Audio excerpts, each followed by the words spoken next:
Hi, Nancy. You're muted there.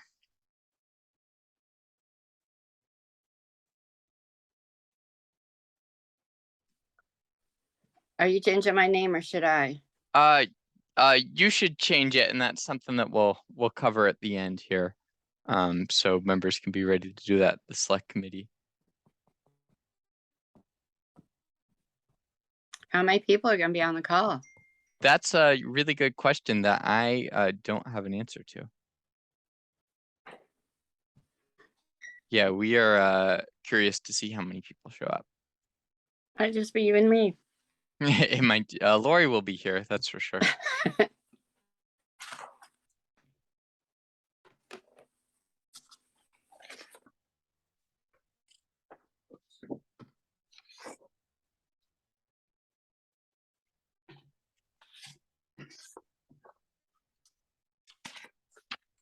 I have a folder with every time I ever testified.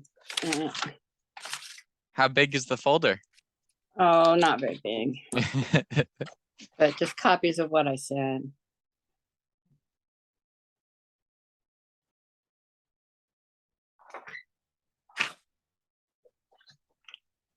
Good morning, Nancy. Hello. Nice to see you. Nice to see you. Hi, Judy. Thank you for Good morning, joining Judy. us. What chapter are you with, Judy? I don't think we've met. Oh, 2. I can't hear you. Yeah, you're muted there, Judy. Okay, there, that's fine. Yep, perfect. What chapter are you with, Judy? 2. 2. Okay, great.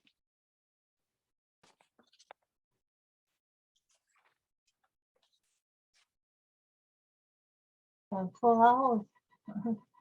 Hi, Steve. Good to see you. Hi, Steve. I'm glad you're part of this.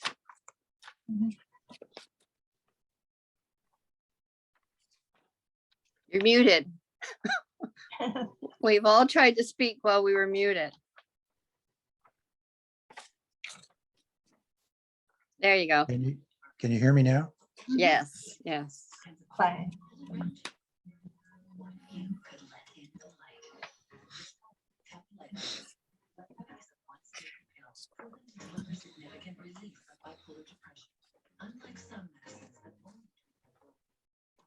Nancy, you're running for secretary?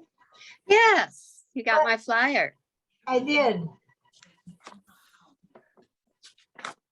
I got several now.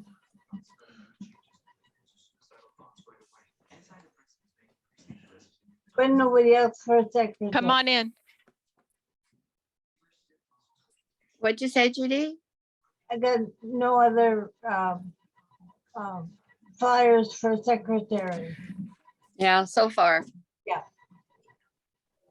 Is there somebody else running? Not that I know of.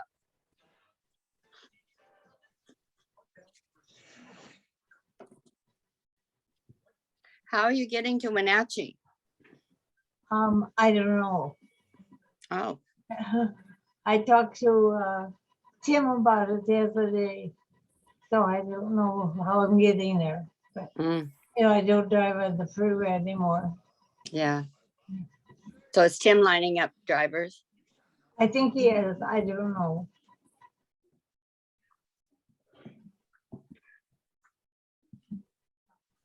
I asked Pat at the last AG lunch, and she couldn't. So I'm going a day early and staying a day late, so it makes it hard. nice. Are you going to have a hospitality suite? Yes, but I think we're not supposed to do any campaigning on these calls. Oh, But yes, okay. I think all the candidates will.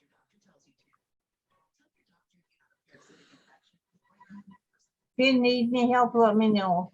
Thank you. I appreciate that.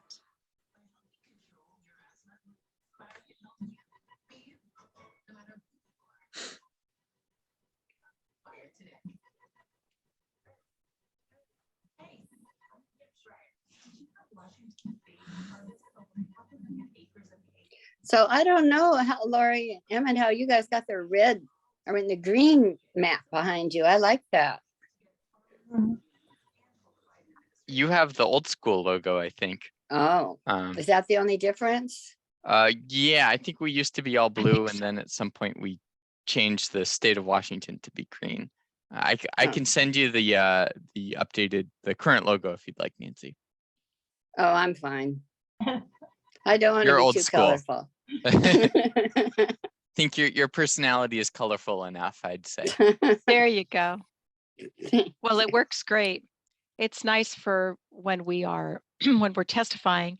It's good to have our own home as background because it's very genuine. But if you're representing RPEC formally like you do, Nancy, and other settings like healthcare is a human right, it's nice to have that. Right. When I'm Good on the morning, Claire. labor. Yep, exactly. Claire, Good morning, nice to see you.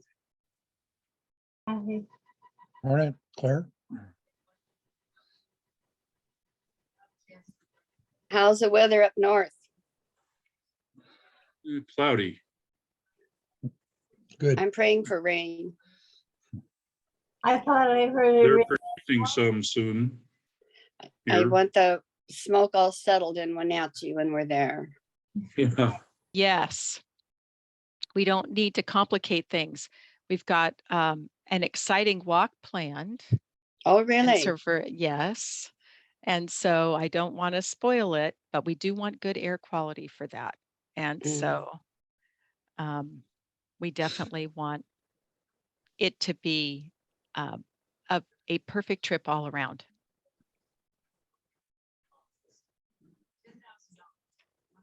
We just Who had is somebody. go ahead. Is that Alma Jean? Who's joined us on 206 on the phone? They're currently muted. Okay. Does everybody come in muted? Yes, I believe so. Yeah, that's a feature that we've put in. Well, that makes sense. I'm unmuted. Can you hear me? We hear you, Alma thought, Jean. yep, we see you. Okay. Gene, So, would you like for me to mute myself? Only if you don't have anything to say right now. Very good. And there's Claude, Hi, Claude. looking good. Frank Claude. Yeah, he's connecting right now.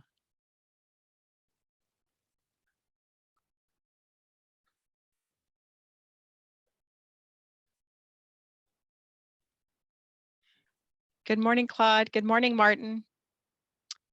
Morning, Claude. Good morning, Lori. Morning. I don't know you. I don't think we've met. We have it. So nice to see you. Thank you for joining us.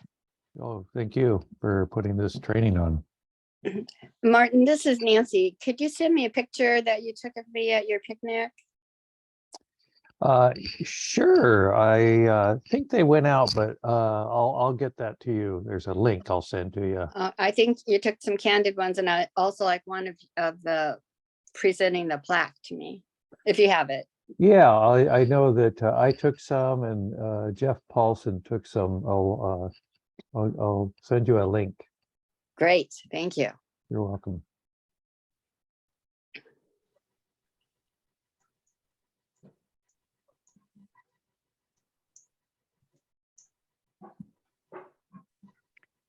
Good morning, David.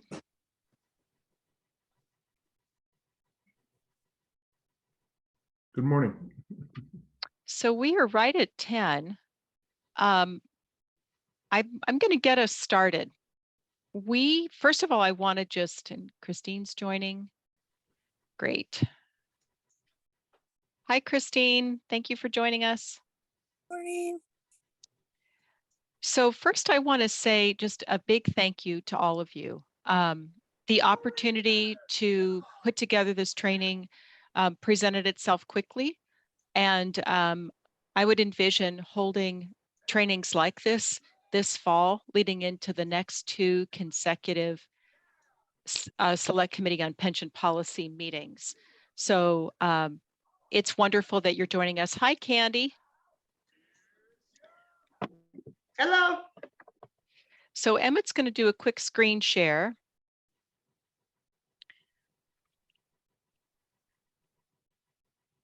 So why don't we, we'll just start with some quick introductions. I'm Lori Widener. I'm the Executive Director of RPEC. Candy, would you like to go next? Our officers? Yes, thank you. President Candy Craig, thank you for coming. I appreciate it.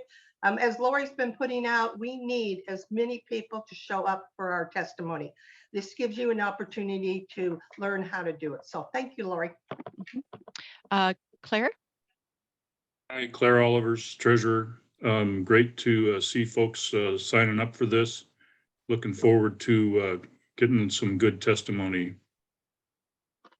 Wonderful. Why don't we have some of the executive board leaders introduce themselves too? And so I'm going to, Emmett, can you help me call upon them? Let me put them in gallery view. That might help. Why don't we start with Steve Gamble, because I see Steve.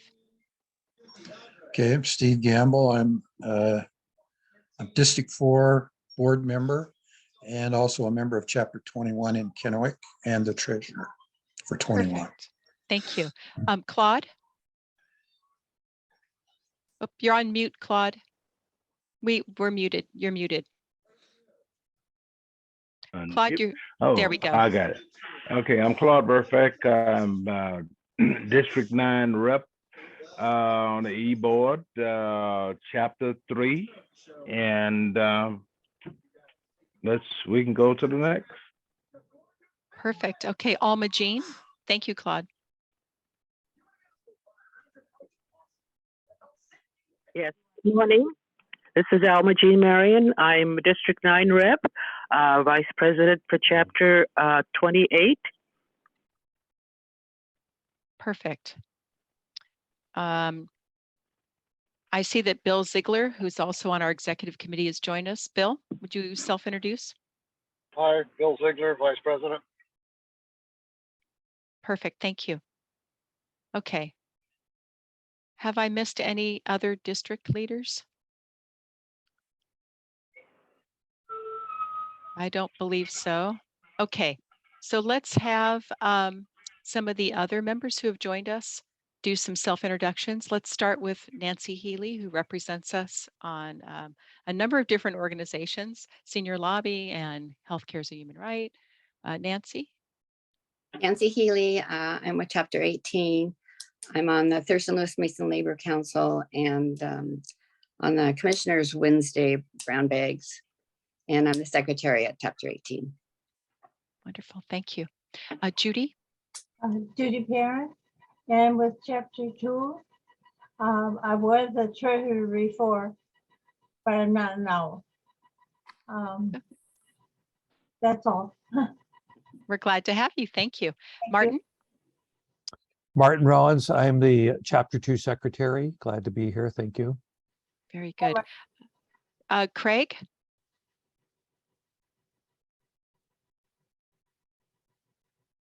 Craig, you're muted. There you go.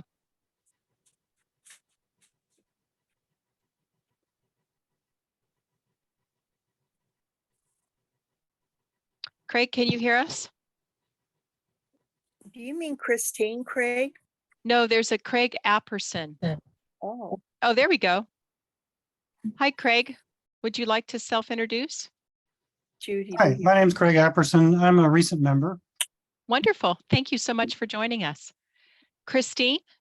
Yeah, Christine Craig. I'm on Chapter 2 Executive Board. Christine. Welcome.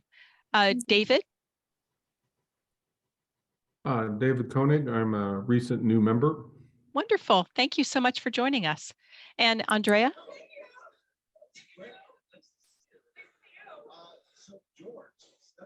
Andrea, you're muted. Or maybe it's Andrea. Yeah. Okay. Yeah. Thank you, Andrea. And I am the Vice President of Chapter 35, which is the King County Retirees. Perfect. Thank you so much. I'm going to ask everyone to go on mute except for Emmett and I. And then if we happen to call on you, then we'll ask you to unmute because we're picking up some background noise. Thank you. And now let's go to members of our professional team. I'll start with Emmett. Hi, everybody. My name's Emmett Mills. I've worked with RPEC for about 3 years. I'm currently in the role of membership coordinator, but I'm transitioning to the new role of government affairs coordinator. So I'm very excited to get to continue to work with our members on our advocacy and on our political action. Thank you, Emmett. And then our new staff member, Jacob. Everyone, my name's Jacob. I'm the new membership coordinator here at RPEC. I've got some big shoes to fill working with Emmett here. He's going to be training me and I'll be working with him to be able to provide the best service I can to you guys. So we appreciate everything you guys do.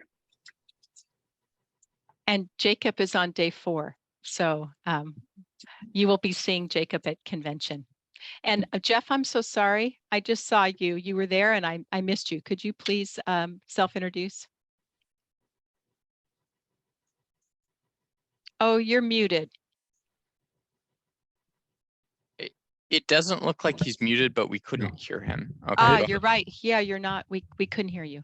I have a separate external microphone and it was muted. So yeah, joke's on me. My name is Jeff Paulson. I'm a member of Chapter 2 and member of the Chapter 2 Executive Board. And in the context of this meeting today, I'm a member of Plan 1, or I'm sorry, Plan 2, PERS Plan 2, for what it's worth. Very good. Wonderful. Great. Well, we're a smaller group, and so I thought it made sense for us to go ahead and do some self-introductions. As Candy referenced, and as I think I said when we started, this is an opportunity for us to have some time together to prepare for testimony. Some of you are here to perhaps provide verbal testimony at the Select Committee on Pension Policy meeting on September 20th. Others of you may be inclined to submit written testimony. Our focus today will be on providing verbal testimony, but I think it's good background and we'll have plenty of time for questions as well. We start with this very quick overview of the Select Committee on Pension Policy. So many of you have been around this landscape for a very long period of time, so I'm going to keep this very high level.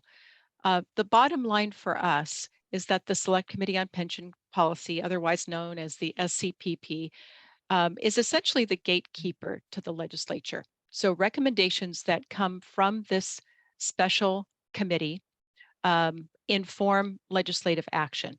And we have found as an organization working with the SCP in the past that if the SCPP does not support a specific position, then it will not be supported by the broader legislature. So it's important that we do our due diligence with this committee. I will also say that we are, as part of our ongoing advocacy efforts, meeting individually with the legislators who serve on the SCPP, and all of our chapters are involved in that work, as are our council professional team and our council leadership. The SCPP is comprised of the following. There are 8 legislators. They are appointed and selected initially through their caucuses and appointed officially by the governor. All of these individuals are appointed by the governor.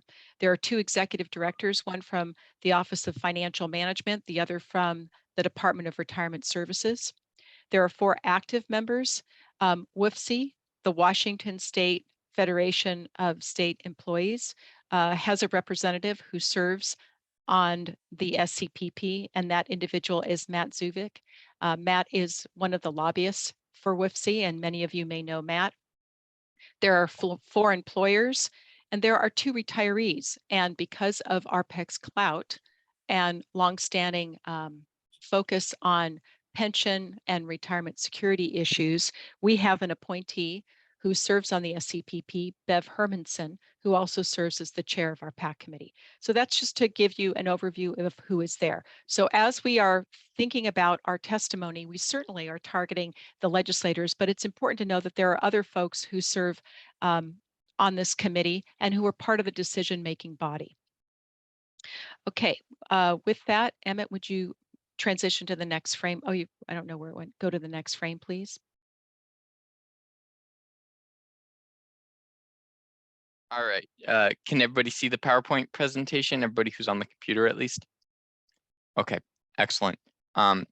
So to touch a little bit on the purpose of why we're holding this this meeting today, it's really important that we prepare our members to testify for the Select Committee on Pension Policy, that we get our messaging all on the same page. And so we're all working together and we're all as effective as possible next week when we're testifying.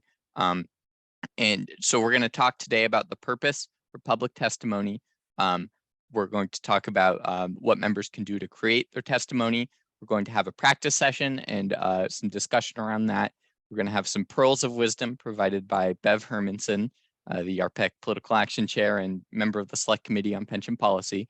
And we're going to cover how to register to testify online before the meeting. And we're also going to talk about how to change your name on Zoom so you can advertise that you represent ARPEC when you're testifying. And then we'll have time for some questions at the end. So I'll move along to the next slide here.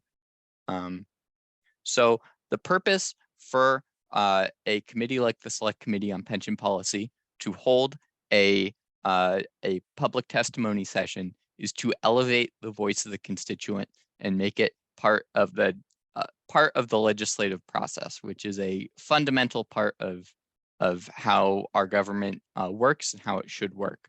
And so it allows constituents to have a voice in the policy-making decision. Government should strive to represent constituents, voters, and members of the public. So that's fundamentally what this is. It's our opportunity to have a voice in what happens. And so we need to make the most of it and make sure that we are all working together, all on the same page, and all have the best messaging possible, and also have the widest reach and the highest number of members that we can at the meeting, and getting to have a voice in the process. Because the more of our members who show up, the more influence we can have on the process. It's an opportunity to help educate legislators about the pros and cons of the matter under consideration. So that would be, it lets them know. It's an opportunity for us to inform them what it would mean for a permanent COLA for our members, how a permanent COLA would impact the lives of our PERS 1 members who have gone, 11 or 12 years now without a permanent cost of living adjustment. And it is also an opportunity to remind them what will happen if they continue, if they, decide to continue the decision that they've made every other legislative session, every other interim, to defer on restoring a permanent COLA. So it's an opportunity to show them how lives would change if they take action, and what the consequences will be if they don't take action on this incredibly important issue for our members.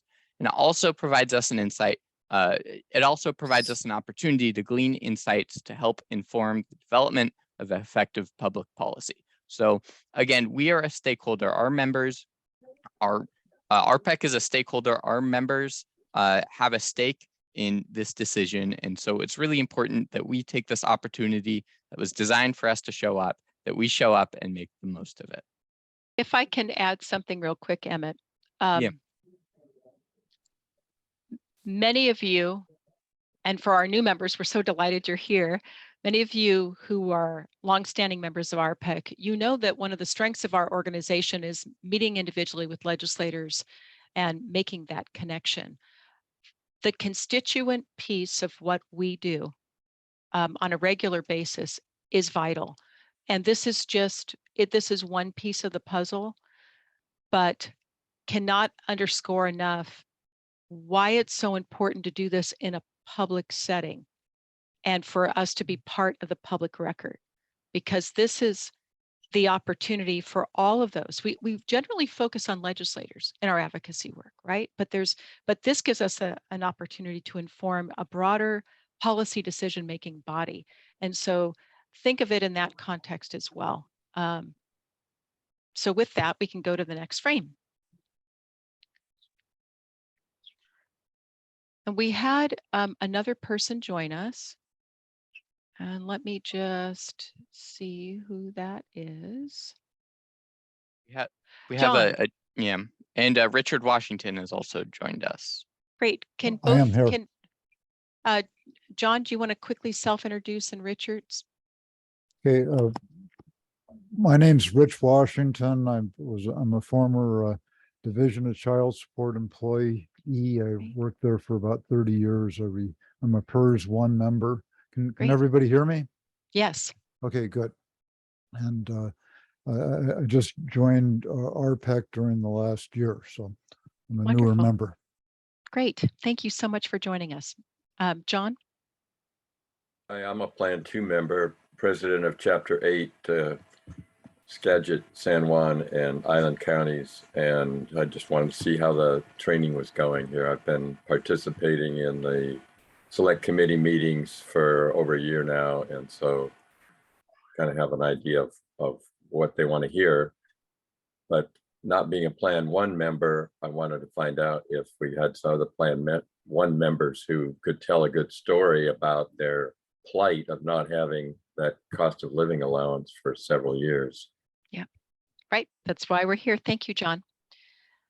Okay, so we've kind of laid a foundation at this point. Now we're going to transition and talk about kind of the nuts and bolts of testimony. It is really critical. This is something that you'll hear me say, and you'll see it on some other frames, that we are concise. Think of this as this is it's a strategic moment. And I do mean a strategic moment. You will only have a minute or maybe two in order to share your story and to testify.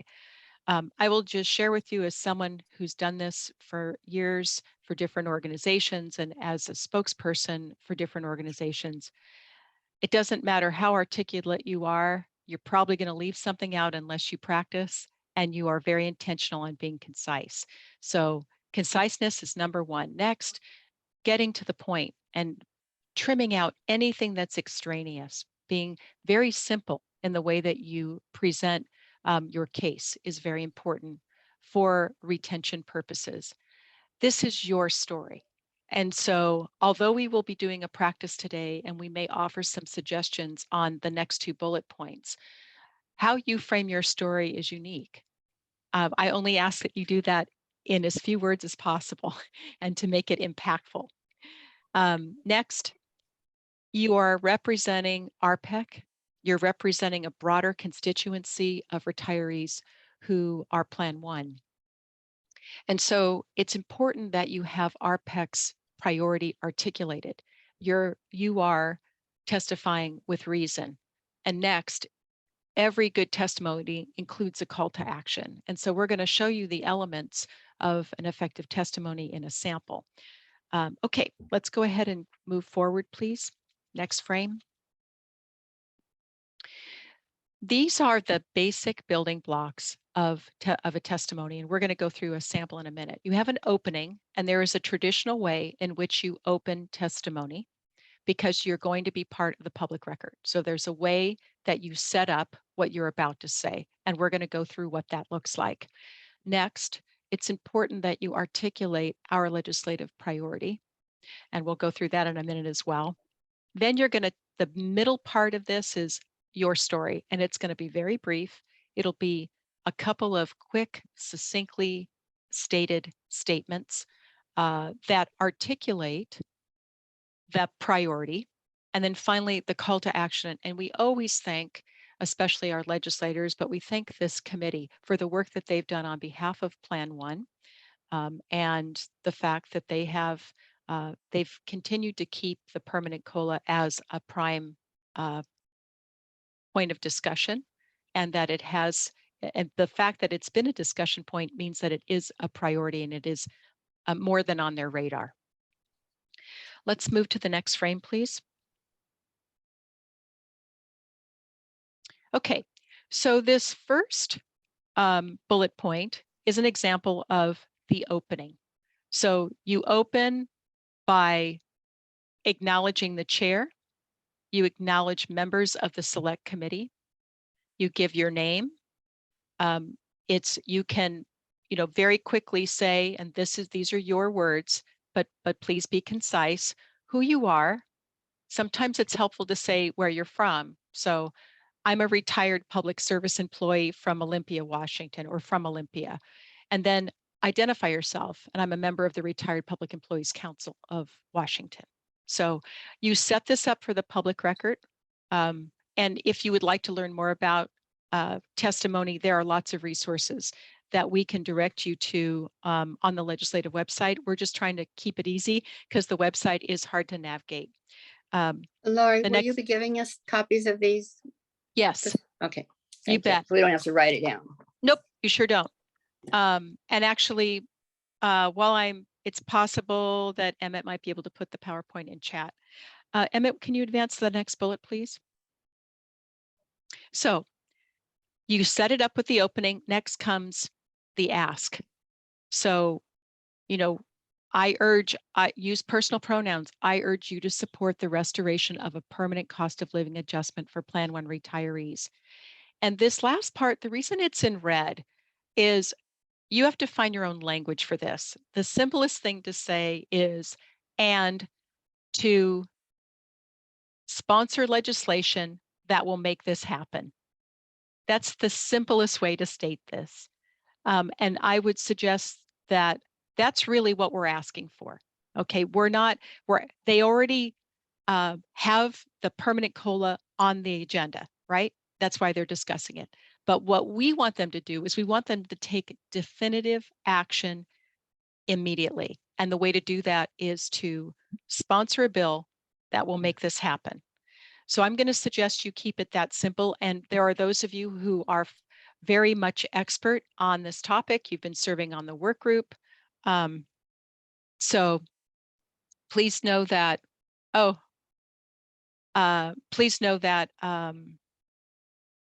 you can say whatever you wish, but try to keep it simple. I want to share something here with you before I go on to the next bullet. It is very important as you think about crafting your testimony that you go beyond talking about the pressure points involving inflation. And the reason for this is that the SCPP may very well consider another ad hoc COLA, which is terrific and necessary. But it is a short-term solution.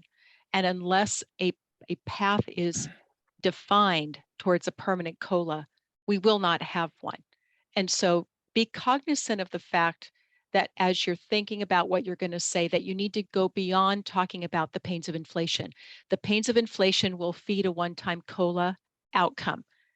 And that's terrific. But we're actually hoping that they do two things, that they maybe give a COLA if that's the direction they're moving in, but that they actually carve a path towards a permanent COLA, because our priority is a permanent COLA. Does that make sense? I don't see any hands, so I'm going to go on. Okay, let's go to the next bullet point, please. Okay, this is where you tell your story. One hand up. Claude's had his hand up for a while. Claude, I'm sorry, I didn't see you. We can't hear you, Claude. We can't hear you, Claude. So you're still muted.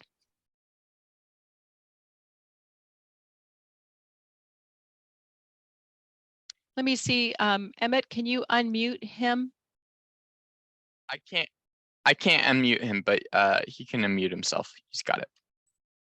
Okay, there we go. No, the question was answered. If are we going to receive any of this information so that we can also look at and we can also prepare our speech, from some of this information that you're providing. Yes. So that question was answered. So I forgot to take my hand down. No worries. I will take it down now. And we've got Gail joining us. I'm going to get through this frame and then we'll have, thank you for the comment, Claude. I'll have Gail self-introduce in just a moment. So on this particular bullet point, we've talked about our personal story. It is unique to you. Keep it short and think about what can I say? And I think that John started saying this earlier. What can I say that discusses the necessity for a permanent COLA now? How has my life been impacted negatively as a result of not having a dependable permanent cost of living adjustment? So think about what can I say in in 1 or 2 statements, 3 that support that ask, the bullet point above. Okay, next bullet, please. I mentioned this earlier. It's important to thank our legislators and the members of this committee. But effective testimony, it includes a strong call to action. So I'm going to suggest you thank them, acknowledge the one-time COLA, and again, recognize that the COLAs are helpful, but they're not a long-term solution, and that it's time for the SCPP to take definitive action to restore a permanent COLA through legislation. And then I put in, we've been waiting 11 years. This is an area you customize, but this is the call to action. The call to action relates back to what we say before. It's time to take action now. Okay, and what's that action? The restoration of a permanent COLA through legislation. Okay, then the last point, Emmett, or actually there's 2 more. I have this as a separate closure. I think it's important, and any way you can say this, that it's only a permanent COLA that guarantees financial, food, and housing security in retirement.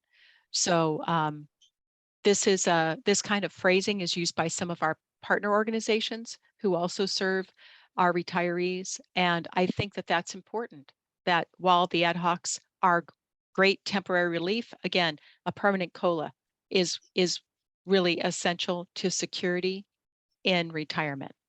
And then the last thing is to thank them. The last bullet point is a thank you. So this is an illustration of an effective testimony. It will, when you write it out, you're going to have to practice it. You're going to have to cut it. You're going to have to be vigilant about making this very concise. But these are the key elements that constitute a strong testimony. Okay, let's go to the next frame, please.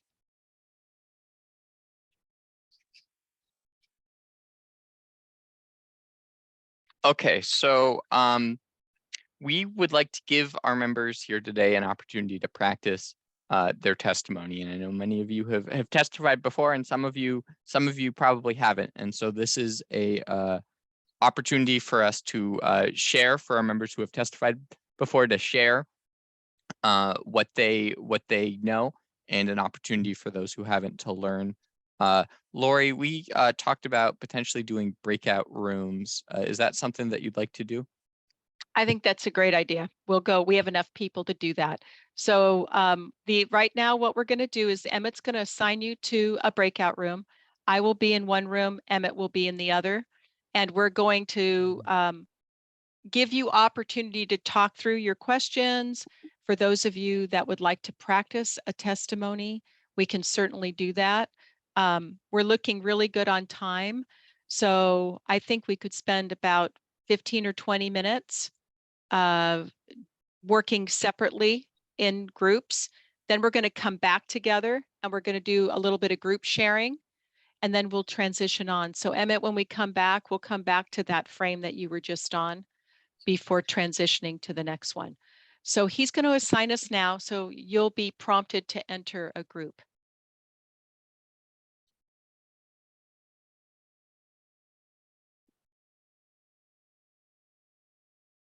Yeah, I need one moment here.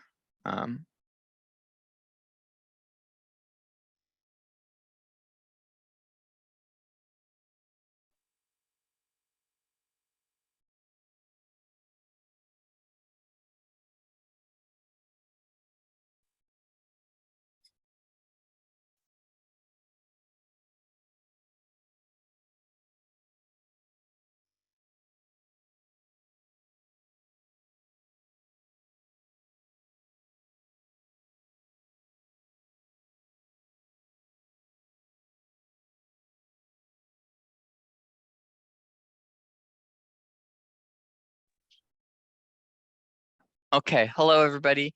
So how many PERS 1 folks do we have here in this breakout room? Okay, excellent. Okay, so we have a few experienced testifiers here, including Nancy and Gail. So I think we can just start by taking turns, and I would love to, if somebody wants to volunteer to go first.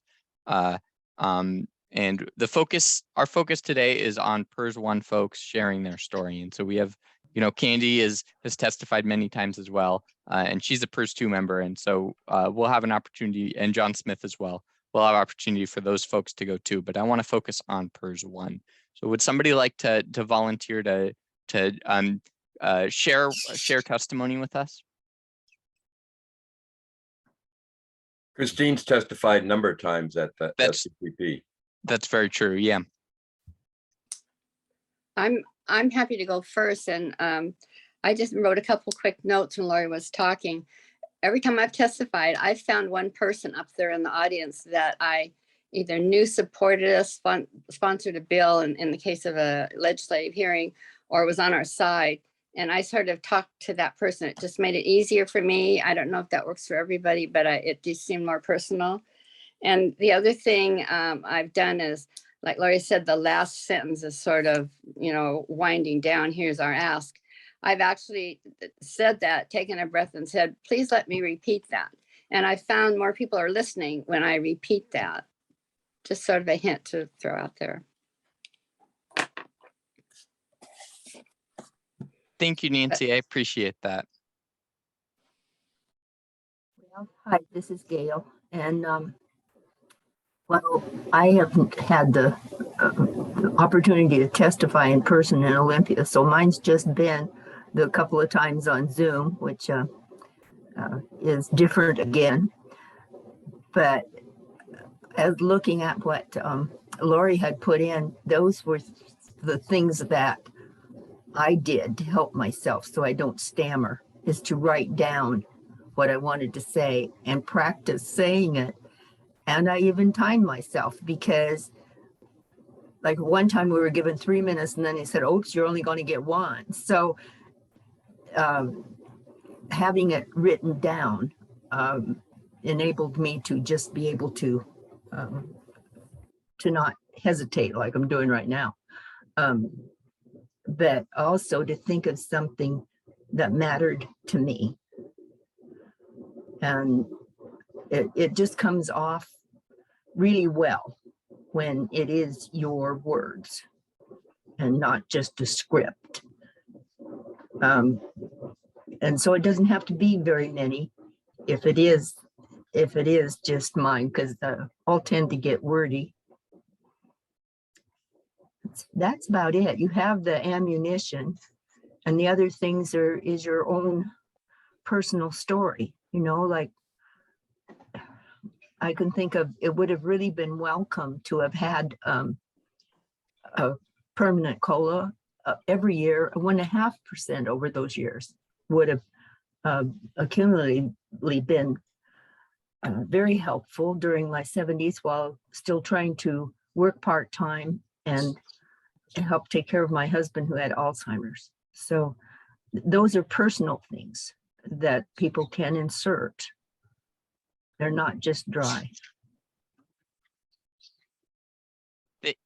Thank you, Gail. That's exactly right. And yeah, I really want to emphasize what you said about making it personal, because we have opportunities, our organization, to meet with these leaders on the Select Committee on Pension Policy. We can show them the numbers. We can show them, the economic impact of what a COLA would mean for our members. We can show them what the medium income for retirees is. We can show them the data, but this is an opportunity for you to reach them personally with your story, to help them understand the challenges that you face as a retiree. And so I just want to encourage all of you to make it as personal as possible and talk about the economic challenges that you face, and what a permanent COLA, what it would mean for you moving forward, knowing that you would have financial retirement security in the future, the retirement security that you were promised at the time that you retired.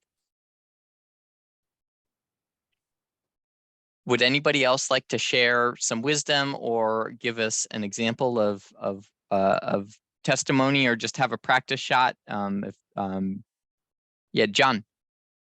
What Gail said there really pulls at the strings of the committee to get their attention. When she said, if I'd had this when I was caring for my husband who had Alzheimer's, you know, that's the kind of story that goes right to their hearts. And, you know, she's not making it up, but it's personal. And that's the kind of testimony that they're going to remember when it comes to a vote. So that's what we're looking for. Thanks, Gail.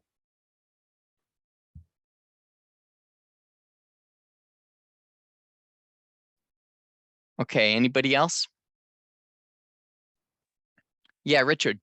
This is just sort of a practice. My name is Rich Washington. I'm an RPEC member. I would like to thank the committee. I worked for the Department of Social and Health Services for 35 years. At this point, my wife still works for the DSHS. I've got I live in Spokane. I've got a 17-year-old child that's going to Ferris High School in Spokane. He has sports things he has to do. He has the car insurance has gone way up. My property taxes have gone way up. And I think it's really important that the committee have a permanent cost of living adjustment for the PERS 1 retirement. I am PERS 1, and it's been 11 years since it's changed. I really want to thank the committee for their consideration of this matter, and thank you. Excellent. Thank you, Richard. That was really great. You made it personal. You talked about situations that you face, and you talked about your service. It's really important to emphasize your service. And so thank you for doing that. And you checked all the boxes that we talked about. So excellent job. Thank you. But I've never seen one of our volunteers questioned by someone that is listening, but I have seen it. They've sort of almost attacked union members when they've testified. Do you have any advice if they turn it around and ask us specific questions? You know, yeah, as you said, Nancy, I've never seen that either on the select committee. Sometimes in legislative committees, you will have legislators who ask questions of folks testifying. Often, you know, it's not always an aggressive interaction. It can be somebody who's testifying who's really a policy expert on an area, and the legislators want to know more about a specific situation. So I would be very, very surprised if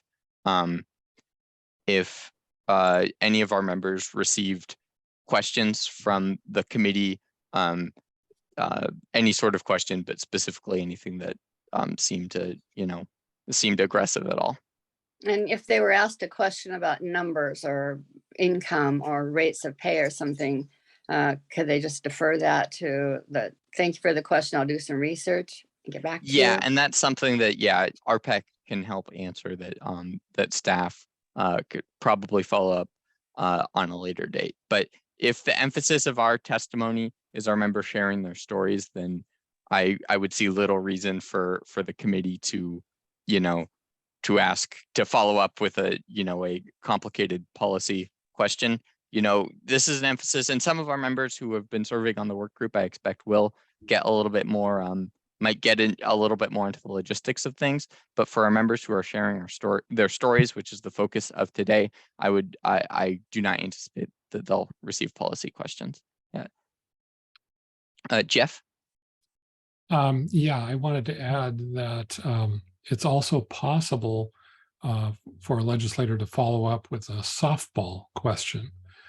Someone who supports us and is in favor of this wants to give us a chance to add something more to what we've already said. So be prepared for that too. It happened to me in a legislative committee when I was with WFC. And it's kind of an opportunity to expand on something. And it caught me off guard. I wasn't expecting that. I was expecting either something antagonistic or nothing at all. And so I just wanted to toss that in there so you be prepared for that too. It's a possibility. Yes, thank you, Jeff. I appreciate that. Does anybody else? Go ahead, John. You know about the instance when I was talking to Senator Conway, asked me what I thought about gain sharing. And fortunately, I know 2 sentences about the gain sharing thing. And so at the time, it was that the State Investment Board had received something like 32% return on their investment. So I said, well, retirees would be happy to share that 32% gain this year with the state. So he didn't have any follow-up to that. But, you know, if I hadn't known that, you know, I wouldn't have been able to kind of throw in a zinger there. But what I would be prepared to say was, you know, why don't you talk to Claire Olivers, who's been crunching the numbers with our plan and knows the ins and outs of previous legislation. And so check with him on that question. Yeah, that's true. Thank you for reminding me of that, John. Actually, yeah, I was incorrect. I do remember, you know, Senator Conway did ask John a question last year during his testimony that was a little, it wasn't exactly, it didn't feel especially supportive, I guess. And so John had a very, it wasn't a softball, it was a curveball maybe, and John knew how to hit it, and he hit it well. So, yeah, but that's not something I think. And John, you can correct me if I'm wrong, but so John's a PERS 2 member, and so your testimony was probably a little bit more focused on policy logistics and less focused on your story, because your story, you're connected to this through your advocacy supporting our PERS 1 retirees, but the story of this policy does not pertain directly to your life beyond your involvement with our work. Exactly, which is why we need the Plan 1 members to speak up. I mean, we can advocate for Plan 1 members, but I'm getting my 3% or thereabouts every year. And so I'm pretty content with that, as long as inflation stays below 9%. But yeah, it's the Plan 1 members that we really need to hear from, and what Gail said earlier, and then what Christine has said in the past about drug pricing and how it's affected her directly. That, and Richard talking about his you know, son in school. Yeah. Those are the stories that they remember, and when it comes time to vote on it, that's when you get their support. I think that we need to talk about the inflation rate. I mean, you know, we've been hearing it's 9.1%. Is that still a true statement? I believe it's somewhere in the high 8% right now. And again, what Lori said during the main session of the training was, her thoughts are that if we focus too much on the current situation with inflation being high, they will look to only remedy the current situation, the present, the short term.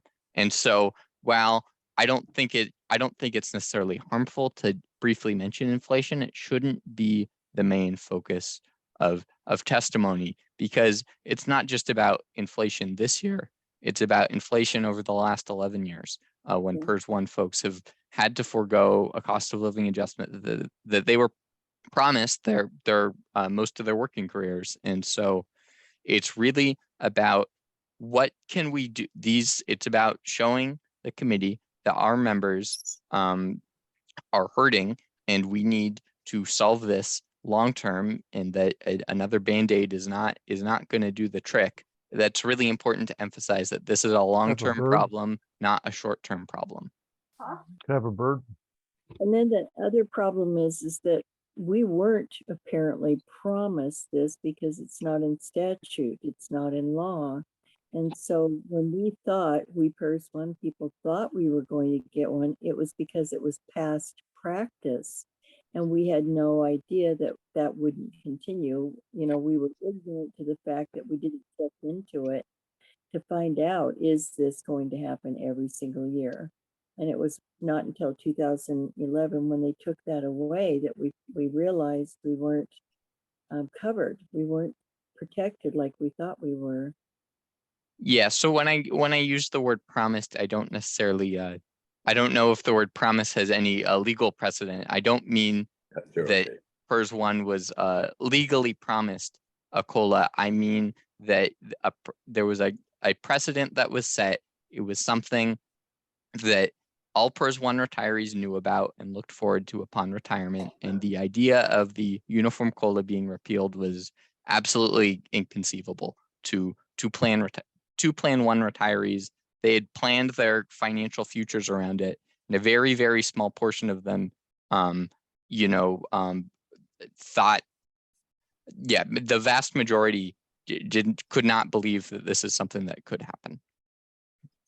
So I think, it is important to emphasize that, this is something you'd plan for you'd plan to receive a cost of living adjustment every year during your working careers because you saw other retirees receiving them, other Plan 1 retirees receiving them while you were working. If I could add something to that, Emmett, Claire tells a story of when he was discussing his retirement options with the Department of Retirement Services, for crying out loud, the people that are supposed to know what's in store for you as a retiree. He was talking about the various options of taking the full amount versus his wife getting if he were to expire before the end of his retirement. And they said, well, why would you want to do that? Because you're going to get a cost of living adjustment. And so, if that's kind of from the horse's mouth. And so if somebody were to tell you that, well, it wasn't set in statute, excuse me, I'm not a research attorney on retirement systems, but people in the know supposedly told us we were going to get a cost of living adjustment. And then you all took it away. Yeah, that's true. I mean, for my story, we didn't have a personnel rep at my office. We were under contract to the federal government, but we had nobody who was right within us telling us about what our plan was or not. So for us, we didn't, that was our error by not checking into it better. But, I did presume that I would have one forever. And that was the shock. And from a budget standpoint, the uniform COLA, it was something that was automatically in the budget. And the legislature had to repeal a law that they'd passed in the mid-90s to remove it from being something that was automatically going to be in the budget, to remove it. And so it was something for good reason that you all looked forward to.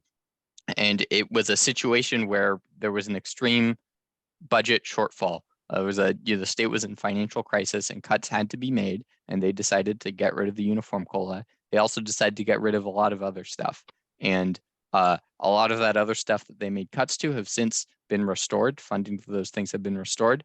Not the uniform COLA, not yet. And so it's important that we remind them that they need to restore the cuts that they made in 2010. Okay, so it's been about 20 minutes. I'm going to check in with Lori quickly and see how the other group is doing. If anybody else would like to practice, please take this opportunity to do so. I encourage everyone to take this opportunity. This is a good environment, a safe environment to practice, and it will make you feel more ready for the committee meeting next week.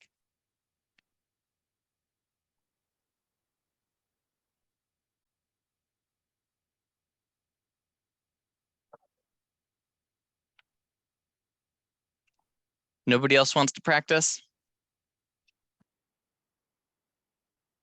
Martin. Sure, I'll give it a go. Thank you. All right. Good morning, Chair Conway, members of the Select Committee on Pension Policy and legislators. My name is Martin Rollins. I am a member of Retired Public Employee Council Employees Council, and I have retired after over 30 years of service in the county system. I'm very grateful that as a PERS 2 member, I receive a regular COLA. But I know a number of my brothers and sisters in the retirement systems who are PERS 1, members of PERS 1, and and there's a lot of pain out there. We're grateful that we've had a one-time COLA ad hoc in the past, but our ask is that you restore the permanent COLA to all PERS 1 retirees by legislative action. Thank you. That was good, Martin. Thank you, Martin. That was excellent. And I just want to take this opportunity to thank Martin and John and Candy and Stephen and Jeff and anybody else who I'm missing. I'm not sure which, I don't know off the top of my plan which plan you're in, Judy, but I want to thank all of our members who are not in PERS 1, who care so deeply about this issue and are willing to step forward and support our PERS 1 members, because it will take all of us to get this done. So thank you everybody for coming together and collectively working towards this goal that impacts one group, but in a broader sense, you know, is a battle in the fight to protect public sector pensions. So thank you all for showing how important this is to you. John? One thing that I think is missed by legislators and maybe some of our members who are testifying is that folks like Gail, who talked before, have been retired for a long time. Gail, what have you been, 30 years, 35 years retiree? You're muted, 25. Gail. She's muted, but anyway, so my Over point 25. is 25. Okay, it's still a long time. It's not 35, but it's still a long time. And the salaries that those of us who've been retired for a long time received back in the day are much lower than the salaries that the position that we filled are now receiving. So your retirement is based on your salary back then. And so if you didn't get a cost of living adjustment, then you're still trying to survive on, you know, 1995 salary, basically the portion of that you receive in your retirement. So I think that's worth mentioning sometimes, that your retirement's based on a much lower wage than people now receiving. I think that's a really good point, you know, and I think I brought that up before. I mean, it'll be in January for me, it's going to be 19 years that I've been retired from the state of Washington, and I worked for 32 years. So, you know, you're right, John, that 19 years is a long time to be stuck with the same salary or retirement from your salary.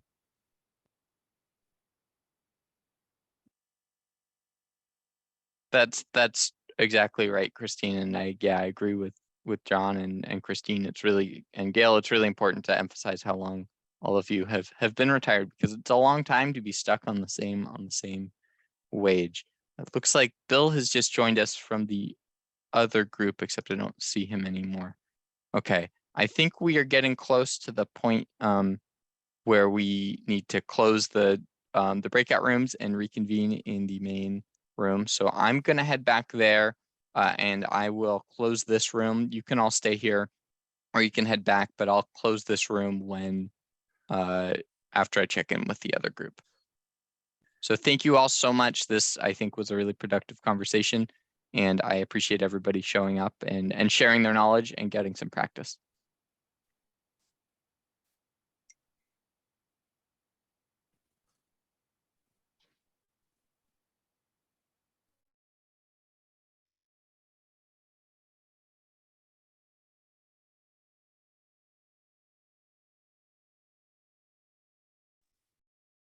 Hi, Bill. We're about to close the breakout rooms. Thank you. I got bumped off. Did you say something people didn't like? Did they kick No, you out? no. When I get an incoming call and I answer it, when I go back, the sound is dead. Oh, okay, okay. I don't know what that problem is. I'll have to find a geek. I figured you said something they didn't like, and so they threw you out of your breakout Well, room. oh, well, that's quite likely. That's probably what really happened, and I just wasn't aware of it. Yeah, not being aware is kind of what I'm about. No, I'm just giving you a hard time. I know you are. Good to see you, and good to see you taking this on. Thank you, Bill. You know, Thank you for your support. I'm a big fan. You know that. You know, I don't have to tell you. Speaking as a has been here. Hey, Bill. Yeah, there. Emmett, can you put up our PowerPoint, please? Yes, I can. One moment. So how was our breakout time? I'm going to look for hands. Emmett can help me look for hands. Jacob, you can help us look for hands. Does anyone want to share any insights from the time that we had together in our breakouts? Nancy? Yeah, I thought our breakout room worked really well. We had a mixture of PERS 1 and PERS 2 people, and I was very impressed with the support from the PERS 2 people. And we had several PERS 1 people who volunteered and did their speeches for us. So I thought it went really well. And Emmett was a great leader. Wonderful. I'll just say that our breakout, we had a really good discussion, and we talked through, without doing a real rehearsal, we did talk through the personal stories of Plan 2 and Plan 1. And I hope that was valuable to the people in our breakout. Any other, Bill, would you like to share?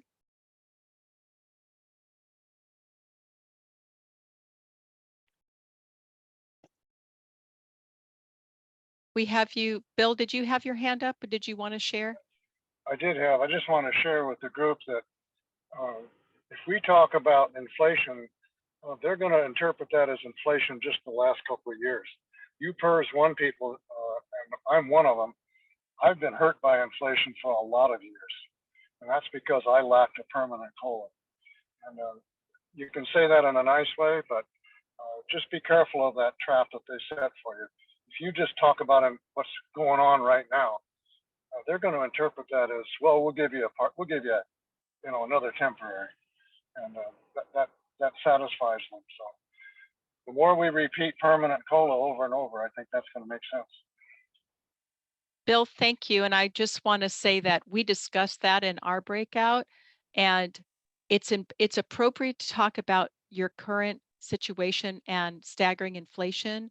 But as Bill said, it only feeds the support for an ad hoc COLA, and we need them to also look at a path to a permanent COLA, which only will happen legislatively. And now is the time. Otherwise, you're going to be back with the same concerns for another year.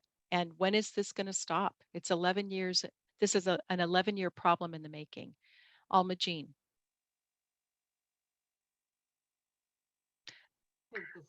Oh, there we go. Okay, I think this is going very well, in my opinion.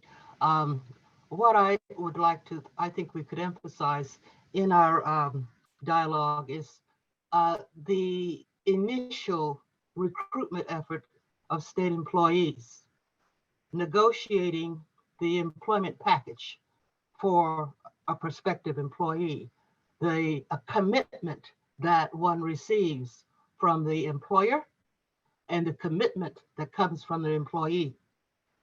Through the years of service, we have met our commitment, and we were promised that the state would meet its commitment. We meticulously worked on the budget, what it would look like in 25 or 30 years from now, whether or not we could survive. And we agreed what was promised, we should be able to do that. But there were, the state did not honor its previous commitment.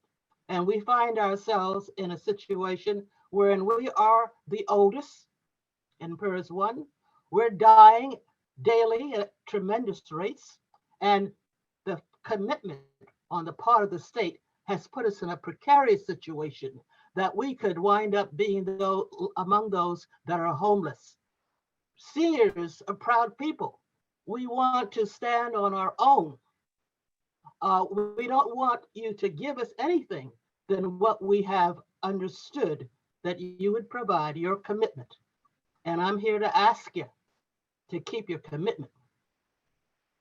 Now, Laurie, tell me what you think about that thought. It's very good. It's very good. Okay. Yeah, oops, we're getting some weird feedback. Is that on my end? Are you all hearing something weird? Yes. Just when you speak. I don't. Is it better now? Yes. I don't know why. That's very strange. We love our new headsets, so this is the first weird thing that has happened. Remember, every testimony will be unique to you. You know, I've shown you what those key pieces are. The opening is, you can trim any one of these areas, okay? Your personal story and how you frame that is critically important. But I would also say you have to have a version of the opening I've shared, and you absolutely have to have a call to action. And our call to action is that, you know, essentially now is the time for legislation to reinstate a permanent COLA. And so you set that up and you come back to it, that those are pieces that have to be in there, and how you put together this creative product that's uniquely yours is going to be terrific. You cannot screw this up. Okay. So I just want you all to know that the only way that you will be ineffective is if you haven't spent the time in advance to prepare, because a minute and 2 minutes go by really fast, and you're going to be regretful that you didn't get in things that you want to say. So that was great. Thank you, Alma Jean. Jeff? Thank you. I had a thought while we were in our breakout room. I didn't mention this at the time, but I think it's maybe something I could develop into testimony. But it occurred to me there's a different kind of inflation that we need to be aware of and bring to their attention. And that is, you know, sort of a technology inflation. And that is, you know, when I retired 2 years ago, I had a smartphone and a laptop and a desktop computer too, and my wife had one, and both my kids had smartphones and all that stuff. Well, folks that retired 25 years ago didn't have that because that stuff didn't exist. That's stuff that's been invented and that you need in order to participate in society today. And so, you know, for people who didn't budget for those things because they didn't exist, it's very difficult to remain connected to people and, you know, other members as well as family, especially in the pandemic when so much is done online. And that's something that was never budgeted for. And I think we could maybe make a point out of that. Excellent. That's excellent. You know, it's a great illustration of another way of nuancing this. And I don't know if Craig is still on here. Craig is one of our new members. I'm looking for him. Craig shared his unique way of positioning as a plan 2. Claire shared his perspective as a plan 2. Again, some unique positioning. So all that's excellent. Bill, I think you had your hand up next, and then I was going to call on John. Bill, did we lose Bill? I put mine down. Oh, okay. John, did you want to say something before we move on? You know, somebody, I think, needs to remind the legislators that not everybody can participate by computers. I have a number of members, especially Plan 1 members, that don't use computers. Or if they do, they go to the library and do one particular task at the library, by able to get online there. And some of us are more comfortable doing these electronic remote meetings than others are. And so there's a load of RPEC Plan 1 members who do not have computers, that are not getting the email calls that that are being sent out. And, you know, the committee needs to be reminded that there are a lot of people they're not hearing from because they don't know that this is happening. So what you just shared, John, is so important as a chapter leader. And that may be, that's another thing that you could weave into testimony. Absolutely. You could speak as a chapter leader and that you're there to be a voice for members within your region of the state who don't have access to technology or limited technology. And if they could be there, they would. And, you know, I can just tell you that there's a reason why we've woven into this training how to register and that it's tricky, even for those of us that use technology every day and are very immersed in it.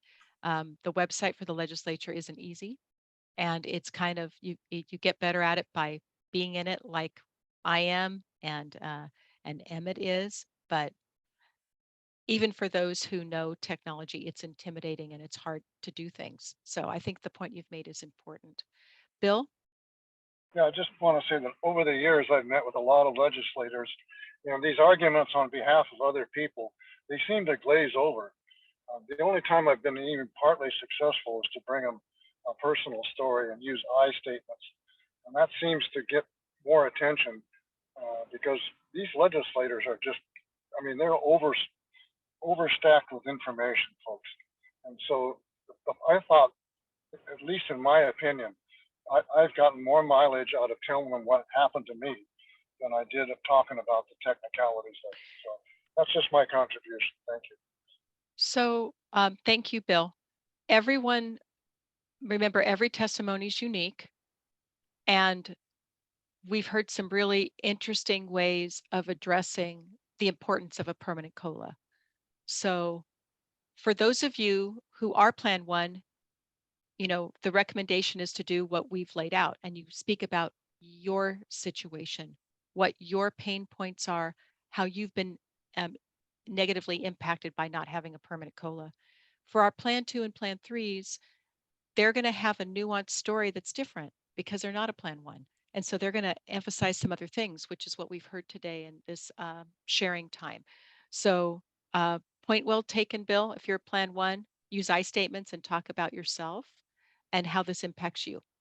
And the challenge is, and this is why we set this up the way we did, is we talked about constituent voice. There is a formula that legislators kind of know.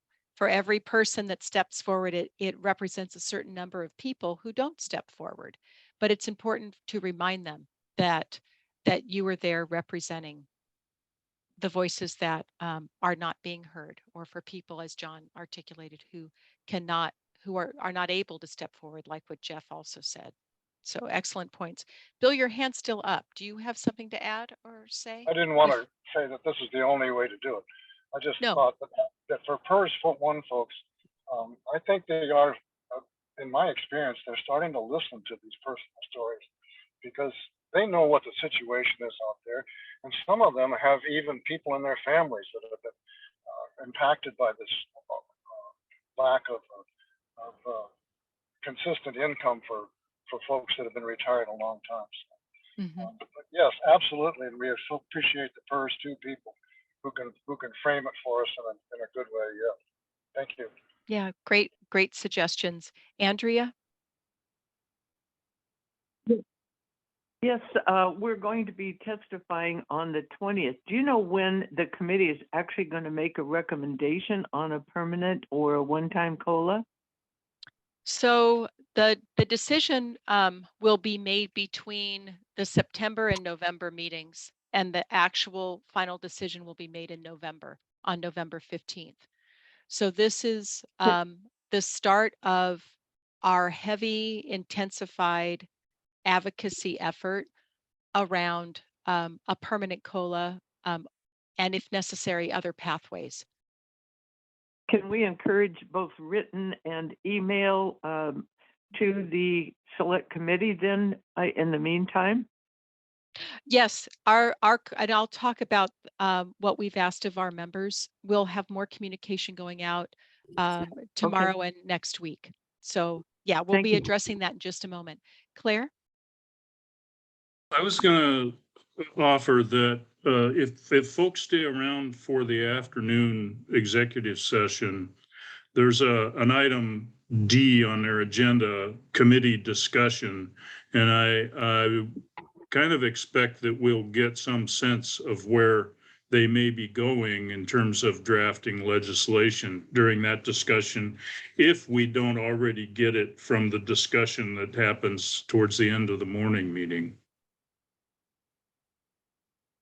Thank you, Claire. I'm going to go ahead and move on unless I don't see any more hands. Are we good with that? Can we move forward? Oh, Christine, did you have something to share? I just was going to agree with Claire that, you know, when I've attended these meetings, the executive committee is, you learn so much on what they're thinking, you know, and especially Conway, he seems to open up during that time period. And there's discussion that I think is important for all of us to hear. So I think if everyone could, if they're coming to listen to the first session, the second is just as important. And we'll learn a lot of things, I believe. So thanks.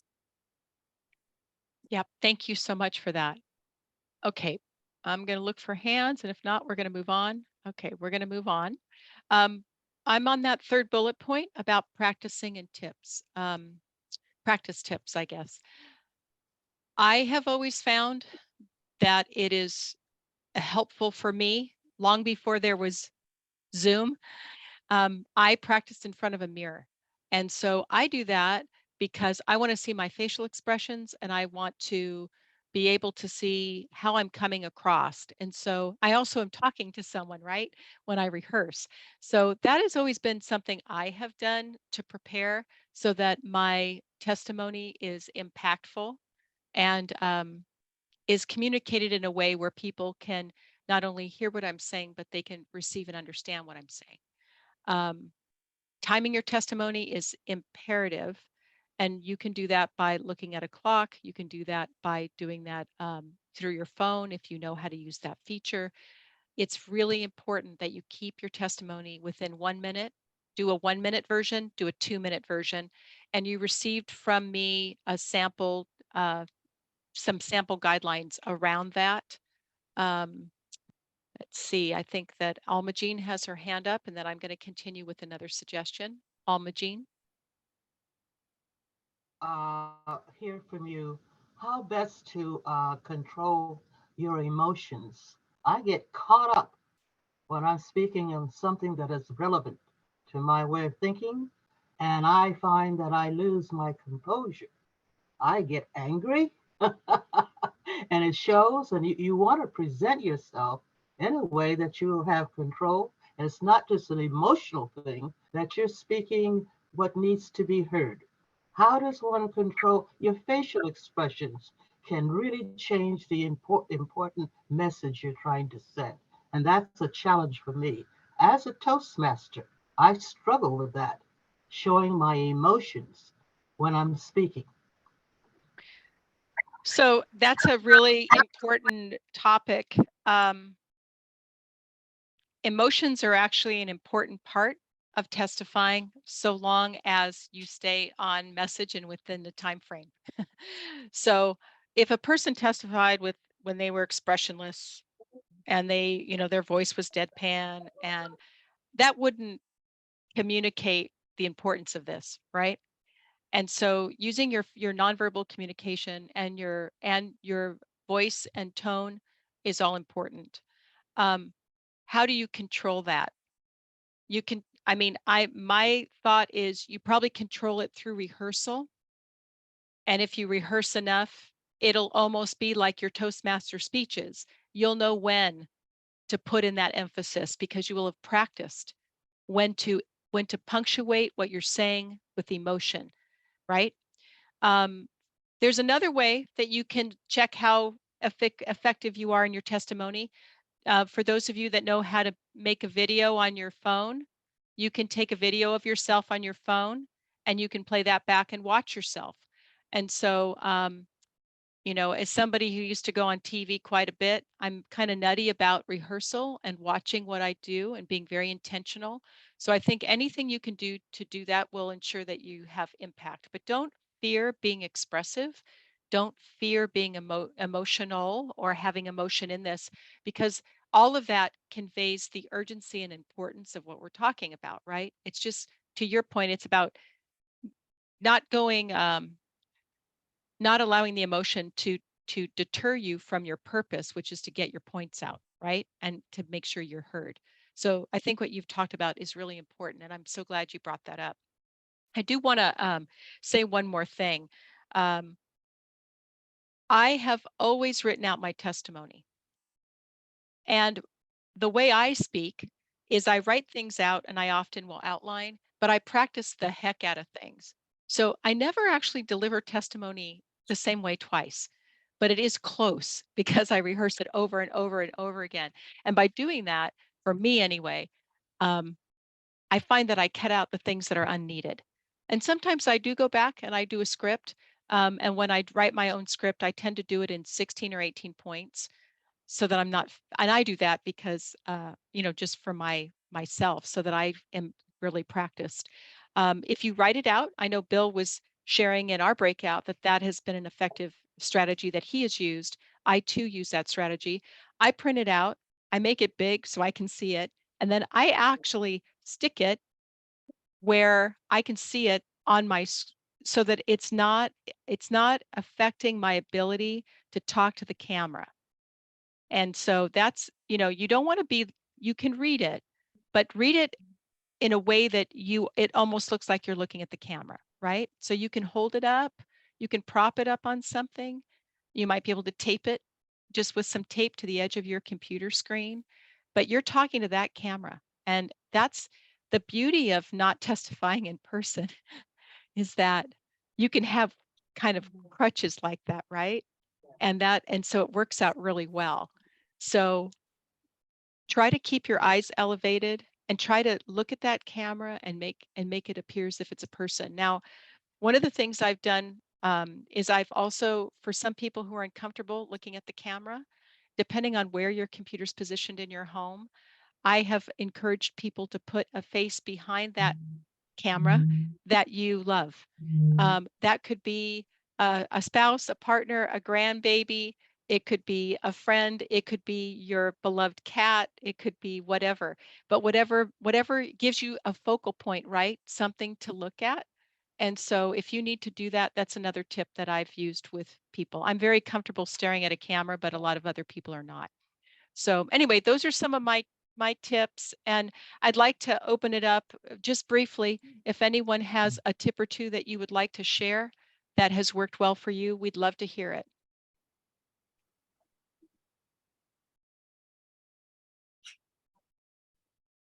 Okay, I'm not seeing any hands here. Okay. I just have to, it's Christine, I have to agree with you that when I was trying to do testimony, I would put my written right above, I'd tape it onto the computer itself. And so that I felt like I was looking sort of straight ahead, not perfectly, but sort of, because I wrote in big print because I can't see all that well. So, you know, I think that helped me more than anything, was having big focal point right there. But I like your idea about the grandkids. I'm afraid it would just distract me though. I'd be thinking about them more than my talk. So, well, you know, if that works for some people and it doesn't for others, maybe it's not a grandbaby because they'll make you smile and you'll want to blow kisses at them. Maybe you stick your pet, or maybe it's some other focal point. Maybe it's a scene of Rainier or something else that's beautiful, that it just gives you something to stare at, right? Other than just the lens of a camera. I tell you, the paper worked great, you know, because I was staring at that and pretending that I could see other people. But the minute I want to say, the minute I saw people, it made me nervous. So this Zoom is actually better. And for me, when I have just this little cell phone, I can't really see anybody else. So for me, that works because I get nervous if I see a bunch of people looking at me. If I can focus on just my paper, you know, then it's more effective for me. So I like your idea. That's a great way to rehearse. Thank you for sharing that. And the minute and 2 minutes go by so fast. And so that's why we rehearse, right? Gail, I didn't get a chance to introduce you, and I'm so sorry. I kept blowing past everything, but do you want to self-introduce real quick and then ask your question? You're on mute, Gail. We can't hear you. You're on mute. Yeah, most people know me by Gail, and my first name is Zona. I just wondered how many people are planning on testifying. Do you know? We don't have any way of knowing. And one of the things that I will just say is it's possible based on time constraints that not everyone who has registered to testify will have opportunity to. So we're just trying to get as many RPEC folks out as possible. How many people were signed in for this training? I haven't counted. I don't know. Emmett, We have can you about count? 17 members here. But we'll make the link available. We're going to make the handouts available. We recognize it was put together quickly. We will have more of these through the fall. Okay. So I think Claude is next, and then we'll get Martin. Claude? Oh yeah, one of the things I wanted to say is that you time yourself.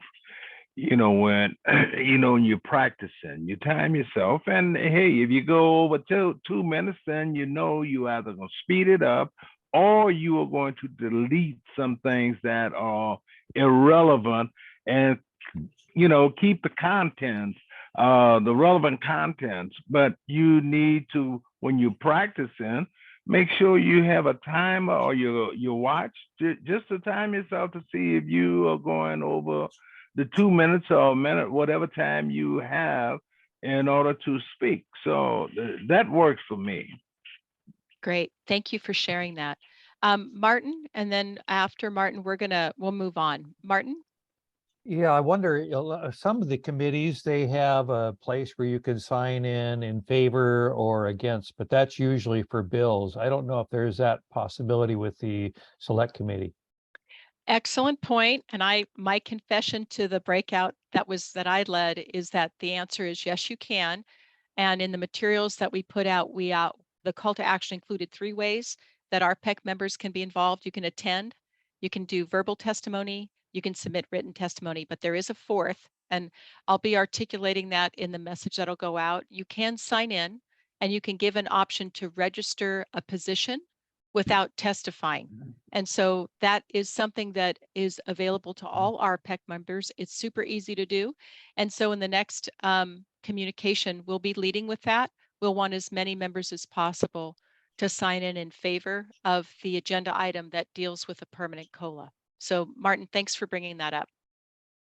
Okay, I'm going to move on in the interest of time. Can you advance to the next frame, Emmett? Okay, so Emmett mentioned at the beginning that we have a wonderful resource who is Bev Hermanson.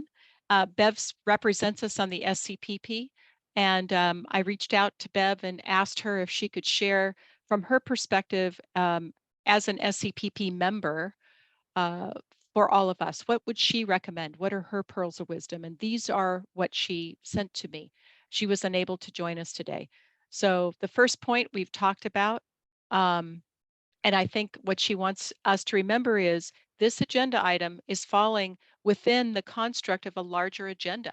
And so that you can be assured that the chair is going to watch the clock and he's going to pace this agenda, because this meeting is from 10 to 12:15, period. And so he's got to get in all of those agenda items within that time frame, including the various elements of the agenda that include public comment. So number 2, will he cut you off? He will cut you off. And so Andrea brought this up, which was really important. She was in my breakout, having attended these kinds of things before. Bev's offered something super important right here. If anyone before you has made similar points, say something like, I'm having similar problems to what you have already heard. Please do all that you can to provide a permanent COLA that Plan 1 members can rely on. Thank you. So if you can tell by their body language that this is getting monotonous, and so it's going to be incumbent on those of you to do a pivot. Does that mean that your hard work on your story and getting your testimony together is lost? No, you can still submit that as written testimony. Written testimony is received within a 24-hour period after the meeting. And so there's still going to be opportunity for you to do that. But this is where you just need to be aware and watch the body language.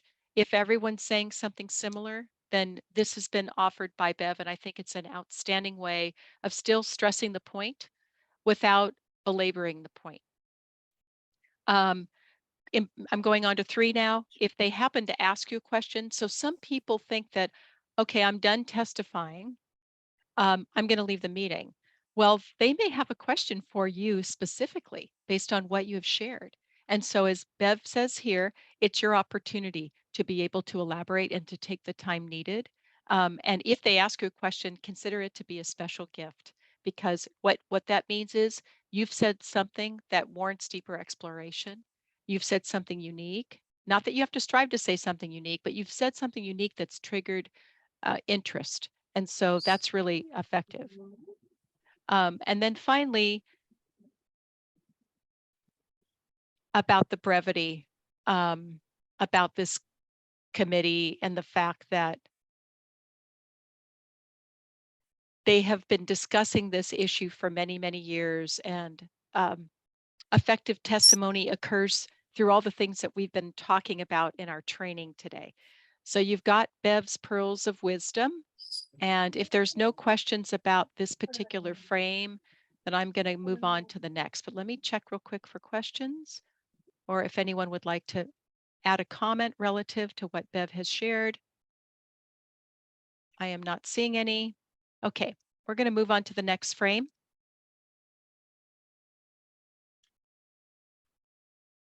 Okay, so I'm going to talk a little bit. I'm going to walk us through what we need to do to register to sign up to testify.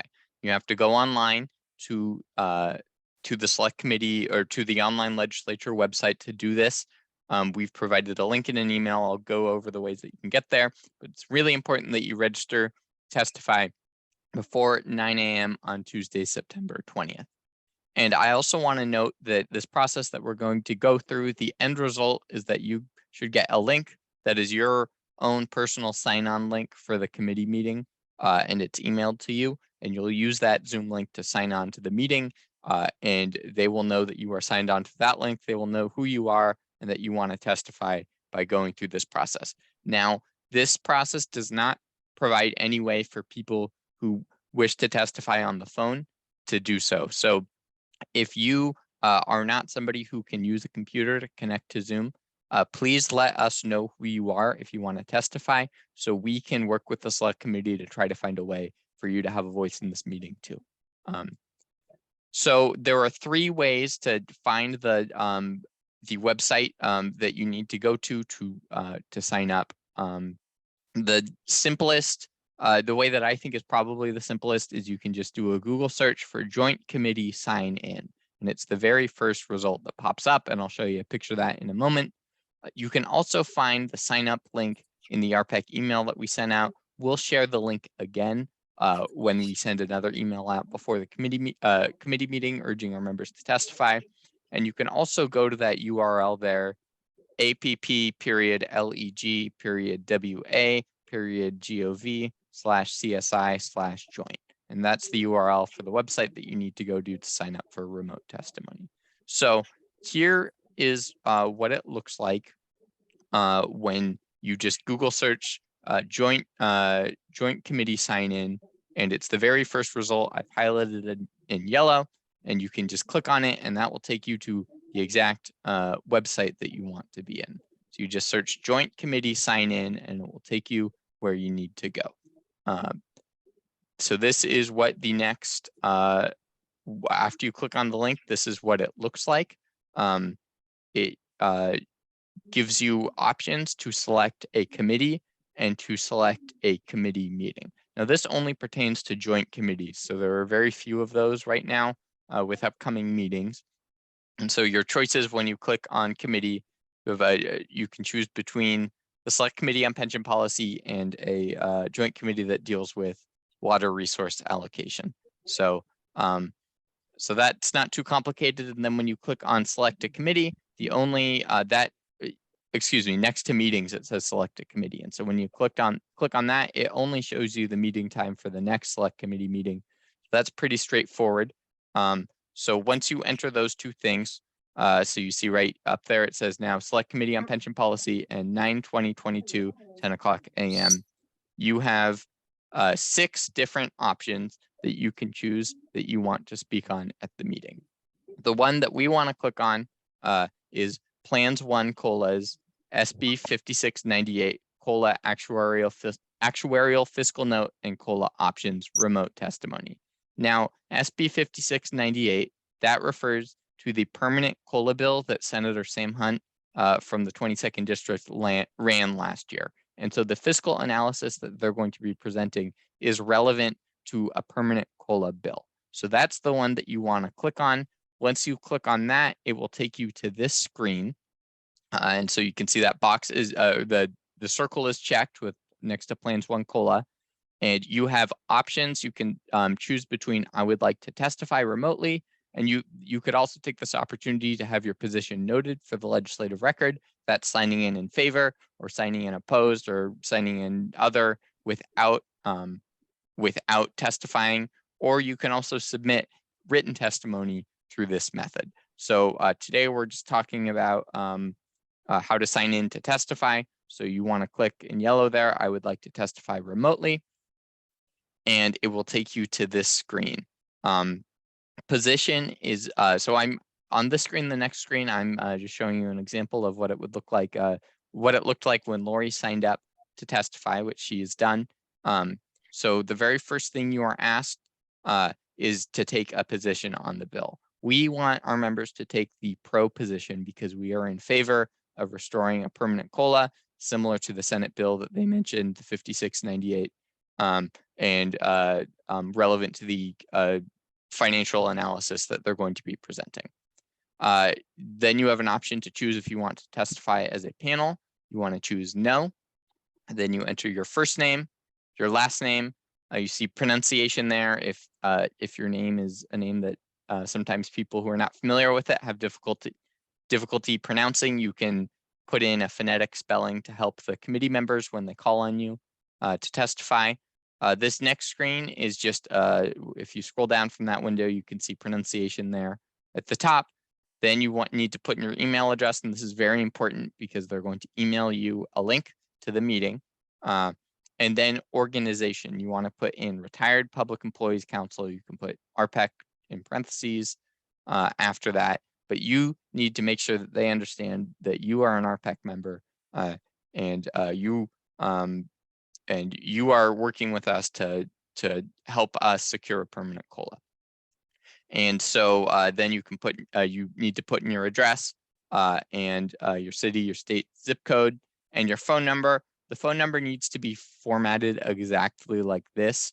It's looking for something that can be, so you need to, zip code, or I guess area code, put in your area code, then a dash, then the next 3 numbers dash, and then the final 4 numbers, you need to format it exactly like that or it won't accept it. And then finally, there's a box that says, I'm not a robot, and you need to click that box and a check mark will appear that will look just like that. And then you click submit registration. And what you should get after that is a screen that looks like this. It says, thank you for registering for remote public testimony on Plans 1 COLAs. And then it gives you your unique Zoom link, which it also emails to the email that you provided. If for any reason that you do not get a Zoom link on this page, please let us know so we can contact the state actuary. When Lori and I were signing up to do this, it took 2 tries to get a link. So we want to make sure that if other members encounter similar difficulties signing up, we want to make sure that we know so we can reach out to the state actuary and figure out what's going on and what we need to do to make sure that our members can have a voice in this meeting. Does anybody have any questions about the process for signing up to testify online? And I will reiterate what I said at the beginning one more time, that if you need to connect to this call on the phone and would like to testify, please let us know so we can work with the state actuary to find a way for you to testify. Does anyone have any questions? It's Christine. Did you say that you could actually put yourself in now for testimony, or were you saying Yes. just before the Yes. meeting? Yes, so it's open now. I believe it opens 10 days before the meeting. So the registration period is currently open. So yes, you could do it right after this meeting today. You could sign up to testify. Bill.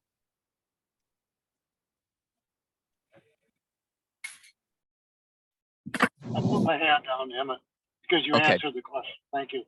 Thank you. Yeah, and Almajine, your hand's still up. Do you have anything else? Yeah, I just want to throw a little humor in this.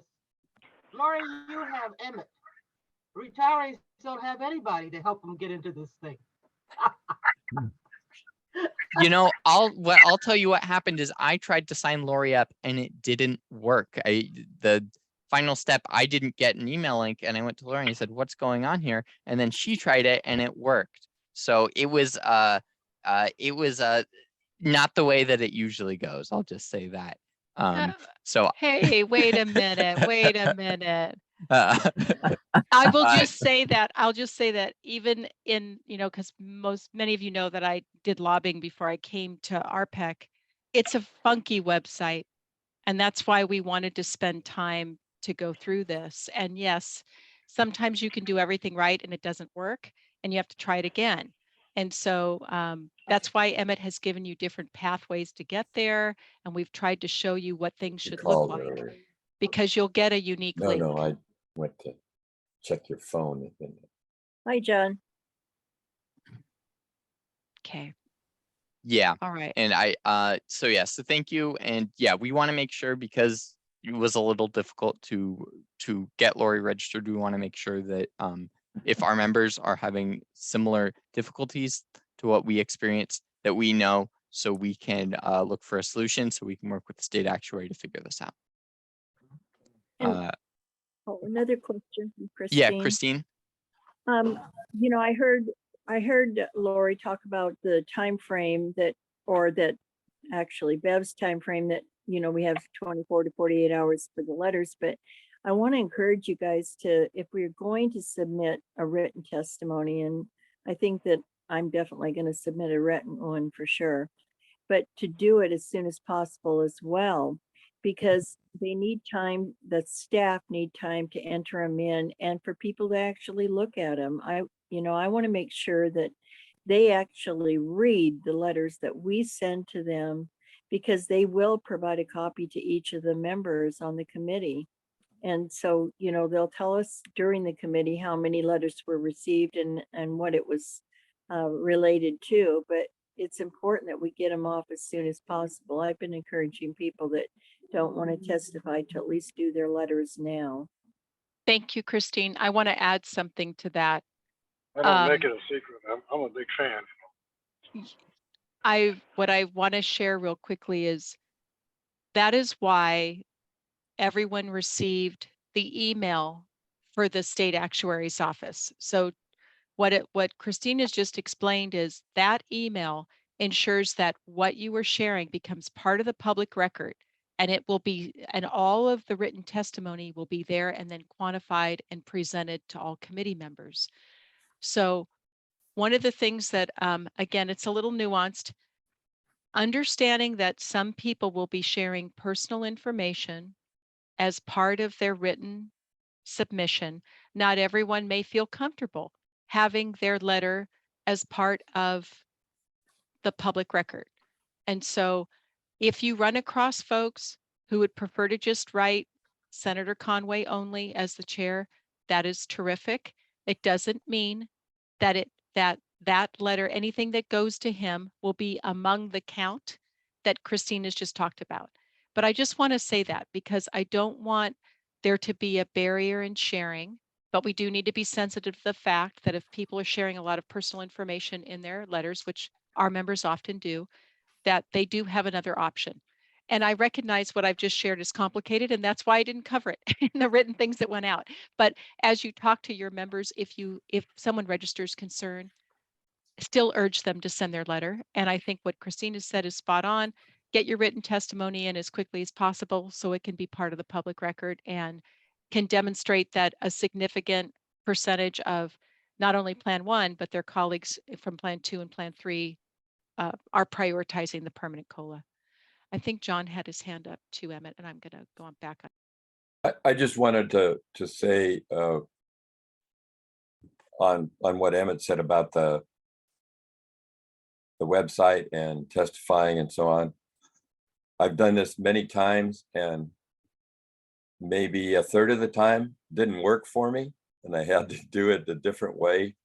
So it's not your mistake necessarily if it's not allowing you to register. You just got to keep working on it. Check with Emmett. Maybe you have a different way to do it. Maybe his fingers were rejected by the website and Lori's fingers were accepted. It seems to happen that way. I had Derek sign in for me and go like, what's the problem? And I go, I don't know. It didn't work for me. So anyway, that's just my take on it. And that's another reason to do it now, right? You don't want to be doing this at 8:45 Tuesday morning. And so that's why we're going to be, so these are great points. That's why we're going to send out communication again to all of our members so they understand that, you know, it's important that we do this as quickly as possible. So it's not a consideration, so they can work on, you know, the other things. And we will be, remember, this other communication will also articulate the importance of signing in to just register a position, right? And not to actually testify. So that'll also be included. Okay, I'm not seeing any more hands. I'm watching the clock here. Emmett, would you please advance and cover the next frame? Yes. Okay. So one of the last things we're going to cover here is how to change your identification or your name on Zoom. And this is important for a few reasons, but one of them being so everybody can see what your name is. But another reason is because it's an opportunity for you to identify yourself as an RPEC member, which increases our visibility as an organization and lets the legislators know that we are all working together and we stand in solidarity on this issue. So the way that you do that is I would like everybody to practice with me right now. So the first thing that you want to do is on the bottom of your screen, and if you're on a computer, you might need to move your mouse to see it, or if you're on a tablet or you know, or a smartphone, you might need to press the screen for it to come up. But there's a bar on the bottom of your screen, and on that bar, there's a button that says participants that has a picture of kind of two people, I guess, people's heads and shoulders. So everybody please click that button that says participants and let me know if you are having trouble seeing it or if you get stuck.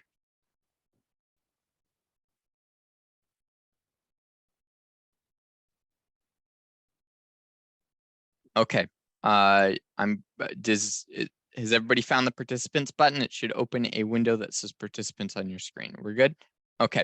So next up, you should be the very first person at the top of the meeting. Okay. At the top of the list on the participants window, you should be the first person. And hover your mouse or click your finger if you're on a touch screen on your name, and you should see a little white box to the right of your name with 3 dots, and click on that box, please. And once you've clicked on that box, a few options should pop up, and one of them says rename. Go ahead and click rename, and then type in your name, and then comma and RPEC. And I would like everybody who's on a computer to do that, please, so we know that everybody's on the same page.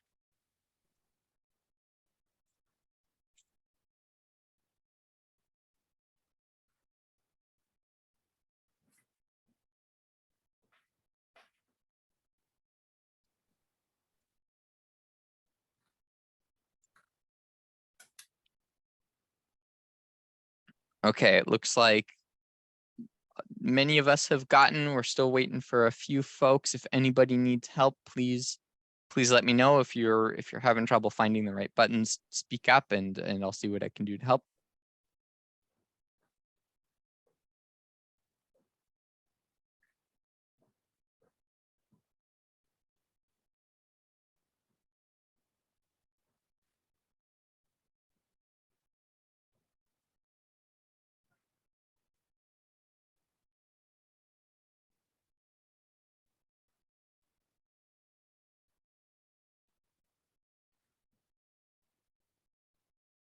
Okay, And almost will all. it let us Go ahead. will it let us rename someone else?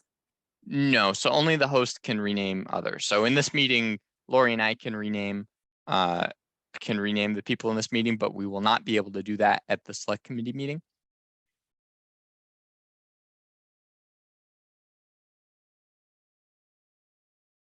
Okay, it looks like almost everybody is there. If anybody has questions about how to do this, please feel free to give me a call, and I'd love to take some time to walk you through how to do it. Thank you everybody for doing that, and please remember to do that at the select committee meeting after you sign in. Emmett, Yeah. we have RPEC members, how I named myself a long time ago. Isn't that sufficient? That's fine. That's Yeah, fine. it gets the point across. Yeah, it's anything that says RPEC. Jeff? Yeah, as I was following along, it was quite a bit different for me, and I'm on a Mac. So I thought I'd point that out as if anybody else is having trouble, if they're confused, and they're using a Mac, I can help resolve that too. Thank you, Jeff. I really appreciate that. And different computers, different software, different devices have different Zoom interfaces. So thank you. And yeah, I like to echo that. Yeah. Yeah, it was similar, but just enough different to be confusing. Yeah. Now, Almajine, you have your hand up? Yeah, I'm on a Linux. I don't have Windows. It gives me a pop-up that says rename and takes you right to it. So you can change it if you want to. Just so you know. Okay, excellent. Thank you, Almajine. I appreciate that. Okay, thank you. Thank you, everyone. I'm not seeing any more hands. Okay, so this is the time where we can answer any additional questions that you might have. You've got my contact information, you've got Emmett's. If you have anything comes to mind, as Emmett said, if you're having difficulty with renaming, we're happy to help. Can I answer, or can we answer any questions that you have at this time?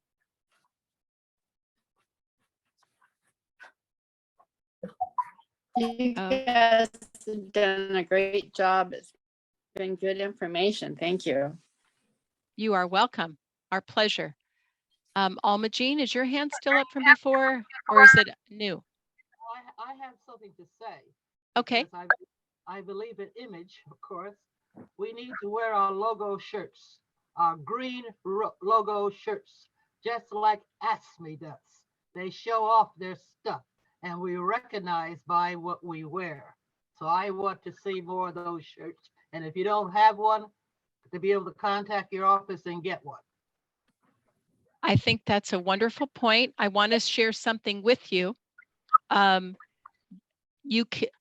Wearing your shirt is wonderful. If you look at the way I'm positioned, can you see what I'm wearing today? I hope that you can see I'm professionally dressed.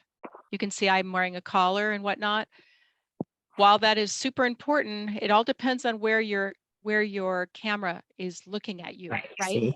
And so that is one of the reasons why what we just did, the renaming, is so important. And I think if you have a shirt and can wear it, please do. If you want your shirt visible, you may need to change your position, right? When you practice, I'm holding myself up right now. You can probably see more of what I'm wearing. I'm not sitting in my seat, but maybe you could sit on some books or something if you want your shirt to be displayed. But just be aware that is all part of the practice, right? You can look at how you're coming across on camera. And so those are all really important points. And any way you can communicate. I am from RPEC. We support that. I think Candy's hand was up first and then John. Candy? Yeah, thank you. I just want to thank everybody, staff, for the training, but I want to thank you who participate.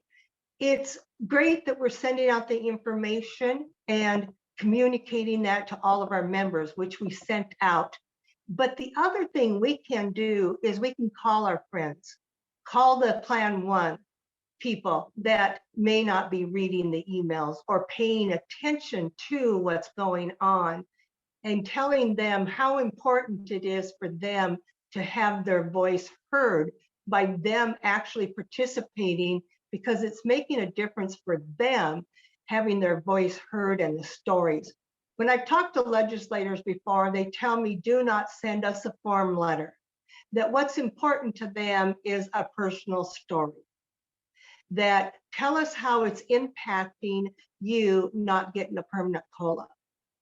Prescriptions, the cost for food, taking your medication or eating, or the property tax, or not seeing your family because you don't have gas to be able to get to them, or resources. So I just thank everybody. Just remember all those things, even contact your Plan 1 friends and ask them to please participate. Thank you. Thank you, Candy. John? You know, there's a lot of talk about how you look on the screen. My experience with testifying before the select committee is that they don't, they might be able to see your face. You can't see anybody else's faces except the committee members. So you're aware of that. It's really important as we thank you. It's important as we prepare. So I'm going to quickly look here and see if there's any other hands. I'm not seeing any. So I'm going to kind of do a wrap up with this.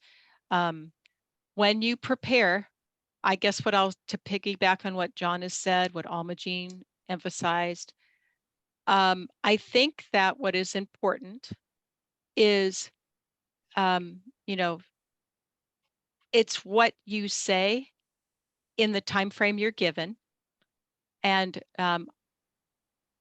you do your best to look your best. But at the end of the day, if they can hear you, and if they can see your name and affiliation, then you've checked off 2 of those 3 boxes. You know, sometimes we can't control lighting. You know, I always come up dark on the screen like this, which is actually good because you don't see my wrinkles. But you know, some of you, like John, you're a little washed out because you have a window behind you. So there's certain things we can control and not control. What we will be able to control is the fact that we're prepared, we're on message, we're identified as RPEC. So in terms of next steps, prepare. We thank you, you know, to echo what Candy said, we thank you so much for the time you've invested today, for the insights you've shared with one another. That will make us all stronger together. I want to piggyback on what Christine said about there is an urgency behind what we are doing. So please take time this week to get yourself registered, to register your position, to do the rehearsal needed, so that you are feeling confident about the testimony that you will deliver next Tuesday. We will be sending out this PowerPoint. We will be sending out a link to where this will be archived on our YouTube channel, because we recognize that not everyone could attend. We will be sending out more communication to members, emphasizing the 4 ways in which that they can participate in the SCPP meeting. And you've got our contact information here if we can be of help to you. And we just thank you again for this time, and let's stand together and let's do a wonderful job next week on behalf of our Plan 1 members. So thank you so much, everyone, and reach out if you have additional questions or need assistance. Thank you, everybody. Thank you. Bye. Bye, everyone. Thank you so much. Bye. Thank you. Bye-bye.